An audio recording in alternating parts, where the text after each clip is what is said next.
Halo, selamat malam pemirsa. Tahun 2024 menjadi tahun yang bersejarah bagi bangsa ini, di mana rakyat Indonesia menentukan siapa pemimpinnya mulai dari tingkat regional hingga nasional. Meski diwarnai banyak drama dan dinamika politik, tahun 2024 patut dijadikan pembelajaran bagi jalannya demokrasi dan juga stabilitas politik ke depan. Di tengah tantangan dinamika politik global serta krisis energi dan pangan yang masih menjadi ancaman, sudah seharusnya tahun 2025 menjadi perhatian, menyambut tahun baru bersama dengan pemerintahan baru. Kami mencoba untuk membaca bagaimana situasi politik ke depan dengan menganalisa sejumlah peristiwa dan juga dinamika yang terjadi. Bersama saya Afir Malik, inilah Panggung Demokrasi Political Outlook 2025.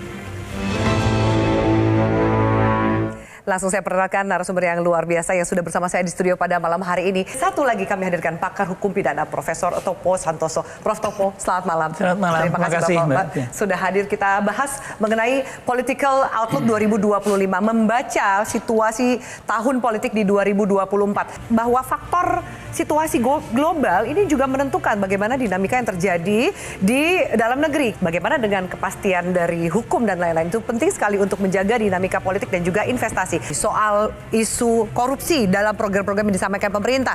Apakah kemudian itu sudah diantisipasi? Anda melihat ke sana atau ternyata jadi program bacakan yang akhirnya ujungnya korupsi juga. Koruptor yang kenyang, bukan masyarakat dan anak-anak sekolah kita. Kalau ternyata ada beberapa program prioritas lah dari pemerintahan baru di 2025 yang masih ditunggu-tunggu. Soal makan siang gratis misalnya. Bagaimana Anda melihat dari payung hukumnya dan teknis pelaksanaannya? Apa kemudian bisa dikawal dengan baik atau masih jadi rawan korupsi?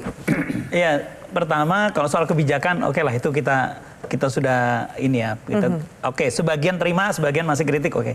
Tapi saya mau lihat tadi yang disampaikan oleh Mas Jayadi tadi. Yang namanya uang banyak, ya ada program, ada project, ya mesti ada kaitannya juga dengan soal procurement. Procurement itu adalah sekitar 70% dari tipikor di Indonesia itu ya dari sana arahnya. Sebetulnya ini bukan soal pemerintahan Prabowo. Setiap pemerintahan ya procurement itu soal ya. Mau pemilu uang banyak, pengadaan macam-macam ya mesti ada korupsi. Nah jadi memang betul tadi kekhawatiran Mas Jayadi tadi perlu diantisipasi. Artinya pemerintah punya program yang tujuannya bagus, niatnya bagus, tapi mesti ada dampak atau implikasi ke arah tipikor. Tapi saya boleh nyambung ini Mbak Afi yang disampaikan oleh Mas Philip tadi. Mas Philip bilang ini saya ininya menarik nih ya, membuka pintu. Pak Prabowo membuka pintu. Nah, tapi setelah dibuka pintu ada masalah apa nih gitu ya? Misalnya satu, ada program atau suatu kebijakan lah, diskresi yang menarik dari Pak Prabowo. Yaitu hubungan baik dengan Filipina, hubungan baik dengan Australia mungkin setelah itu. Dengan Filipina, Mary Jane sudah pulang kembali, ke Filipina. Kampung halaman. Itu ada satu, menurut saya, satu terobosan. Karena undang-undangnya belum ada. Undang-undang tentang transfer of sentence person, ya, pemindahan narapidana itu belum ada. Jadi urut-urutannya harusnya ada undang-undang, kemudian ada perjanjian antar negara untuk mengembalikan itu. Dan banyak negara sudah nunggu-nunggu itu.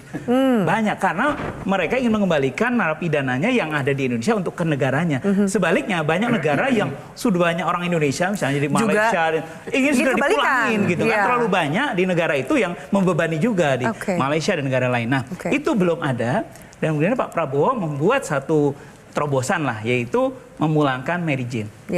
Nah saya tadi sudah bicara kerangka hukumnya harus ada undang-undangnya, tapi menurut saya ini bisa dijawab ya dari segi memang itu hubungan antar baik antar negara dan sebagainya. Kadang-kadang ada yang namanya informal, kerjasama secara informal dan itu bisa jalan. Itu dalam soal macam-macam, misalnya soal pemulihan kerugian negara dan sebagainya yang ada di negara lain. Itu bisa. Tapi sebetulnya ini membuka pintu agar segera di bawahnya ya kementerian-kementerian segera bikin undang-undangnya, menyelesaikan. Sebetulnya undang-undangnya draftnya sudah ada. Rancangan draftnya ya setahu saya sudah ada. Tapi itu belum dibahas. Nah, saya juga nggak tahu apakah itu masuk dalam apa yang diprioritaskan ya. Tapi itu harus karena itu sudah mendesak. Bentar lagi Bali 9 dengan Australia dan banyak negara. Nah, satu lagi yang saya mau sampaikan ini Mbak Alfi. 3 yang dicanangkan oleh Pak Prabowo itu mengatasi narkotika, korupsi dan juga satu lagi judol. Nah, ini saya kalau baca di sosmed itu menarik ya. Nah, baru di zaman Pak Prabowo nih judul dibongkar. Ketangkap semua gitu baru ya. di zaman Prabowo nih para koruptor ditangkap dan sebagainya. Iya. Nah, saya hanya ingin mengingatkan bahwa jangan sampai kepuasan masyarakat itu hanya dengan kasus-kasus dan juga dengan terobosan-terobosan ini. Tapi memang harus segera diperkuat kerangka hukumnya. Dan satu lagi yang jangan lupa, yaitu struktur tadi yang tadi sampaikan Mas Jayadi atau Mas Philip. Struktur ini banyak orang juga mengeluhkan karena lembaga-lembaga penegak hukum di Indonesia itu mungkin tingkat kredibilitasnya dan juga persepsi publik terhadap mereka juga masih belum tinggi-tinggi amat. Dan saya kira itu yang mesti di 2025 diperbaiki. Yang mana menurut Prof yang harus diperbaiki? Karena KPK yang sempat menempati tertinggi tiba-tiba drop karena banyak urusan ketua KPK-nya dan lain-lainnya gitu ya. Kemudian polisi, no viral, no justice. Ini PR-nya banyak banget, kejaksaan, banyak isu dan hoax dan lain-lain. Yang mana yang harus diperbaiki duluan? Ya, Prof? kalau mau bicara yang mana semuanya, ya kan, semuanya. Tapi semua harus beriringan semuanya, ya. Iya, kenapa? Karena kalau day to day masyarakat itu ya ketemunya dengan polisi, bukan dengan KPK. Nah, kalau persepsi mereka atau yang dilihat di publik, di sosmed dan sebagainya adalah tindakan-tindakan kepolisian yang menyinggung rasa keadilan masyarakat, pembunuhan oleh polisi terhadap polisi atau terhadap masyarakat, dan tindakan yang tidak sesuai hukum oleh penegak hukum dan sebagainya, tentu itu langsung dilihat oleh masyarakat. Berdampak langsung. Betul. Nah, kejaksaan memang sekarang sudah banyak ya program tindakan yang dilakukan oleh kejaksaan. Tapi kalau saya amati sebetulnya baik kepolisian, kejaksaan maupun KPK ini dari segi kerangka hukum kita sudah cukup lengkap ya, walaupun kemudian di akhir-akhir KPK ada perubahan undang-undang yang dianggap merugikan gitu ya. Nah, jadi menurut saya jangankan setahun 2025, 5 tahun pun menurut saya memperbaiki persepsi terhadap penegak hukum itu belum akan cukup. Gitu ya. Baik, kalau kita lihat di ini saya tampilkan ada penilaian masyarakat terhadap pemberantasan korupsi. Jadi yang korupsi dianggap yang buruk ini cukup tinggi. Ini menjadi PR juga, ditambah bagaimana menurut Prof Topo sendiri, sejauh mana kemudian pemberantasan korupsi, upaya penegakan hukum yang lebih baik, berkeadilan untuk masyarakat akan mempengaruhi satu, tingkat kepercayaan publik, keberhasilan dari program pemerintah sendiri, atau bahkan termasuk juga investasi dari luar negeri, kan lihat juga gaduh nggak di negaranya. Betul. Sebetulnya kalau kita lihat dua sisi ya.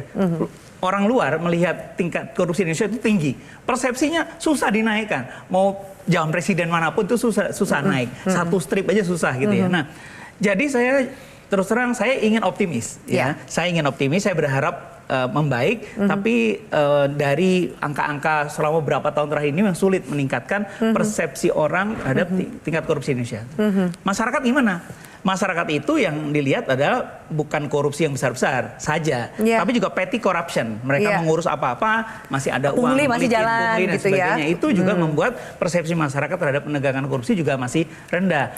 Tapi kalau menurut saya yang terpenting dua sih, yang kaitannya dengan Mas Jayadi dan Mas Philip ahlinya ya. Yaitu satu namanya korupsi di sektor politik, political corruption. Satu lagi judicial corruption.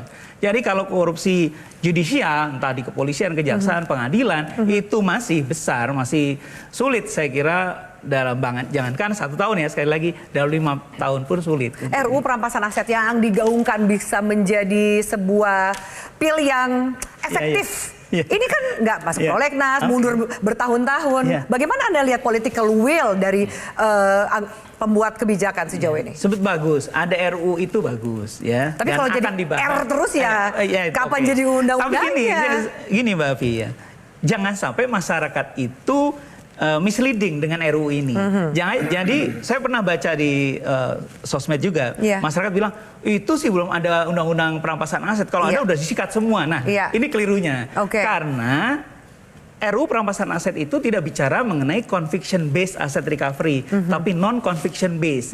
Nah, non conviction based itu tanpa putusan pengadilan pidana bisa dirampas. Itu tidak mudah secara hukum. Sebab apa? Bagaimana aset saya, aset Mas Jayadi atau Mas Philip tiba-tiba dirampas karena kok nggak pantas amat Pak Topo punya kekayaan sekian, harus nggak mudah. Jadi sebetulnya itu hanya untuk persoalan koruptornya kabur ke luar negeri atau misalnya ada harta tidak bertuan dan sebagainya. Jadi negara versus aset itu, dan itu yang ada di RUU. Jadi bukan jangan sampai bayangan masyarakat itu dengan RUU ini disahkan. Jadi harta koruptor dirampas semua, dimiskinkan gitu ya. Jadi sebenarnya mungkin bukan salah paham, tapi harapan yang begitu dalam dari masyarakat supaya dimiskinkanlah itu para koruptor. Jadi sebetulnya kalau kita mengacu kepada UNCC, Konvensi PBB Anti Korupsi 2023, yang Indonesia itu termasuk negara pihak, upaya untuk preventif itu udah banyak sekali. Ya, makanya Indonesia itu ada soal procurement, ada e-procurement sebagainya, kerangka hukumnya sudah ada.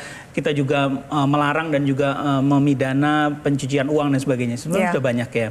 Nah, tetapi problematiknya memang soal implementasi oleh lembaga penegak hukum yang oleh masyarakat dipandang juga nggak bersih-bersih amat. Ya, bukan hanya tidak maksimal, tapi jadi sapunya kotor gimana membersihkan? Itu antara lain pandangan dari masyarakat kalau kita baca di sosmed. Dan yang lain juga adalah kita ini, saya kebetulan beberapa hari yang lalu di KPK ada peringatan Hari Ulang Tahun Anti Korupsi Sedunia.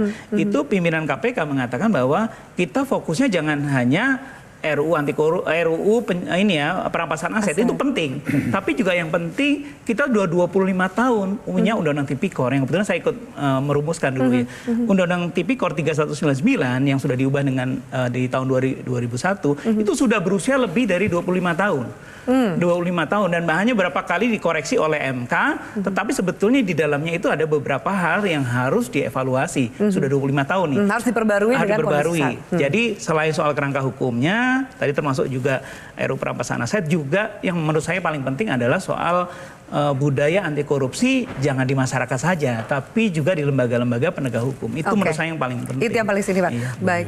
Dan pemirsa, analisa peta politik tahun 2025 berdasarkan dinamika di tahun 2024 menunjukkan betapa kompleks dan tidak terduganya arah politik Indonesia ke depan. Meski masih banyak pekerjaan rumah yang belum dituntaskan, namun harusnya pemerintah berani untuk menyelesaikan. Harapan adanya perbaikan bagi pembangunan bangsa ini ke depan tidak pernah berhenti kita hembuskan.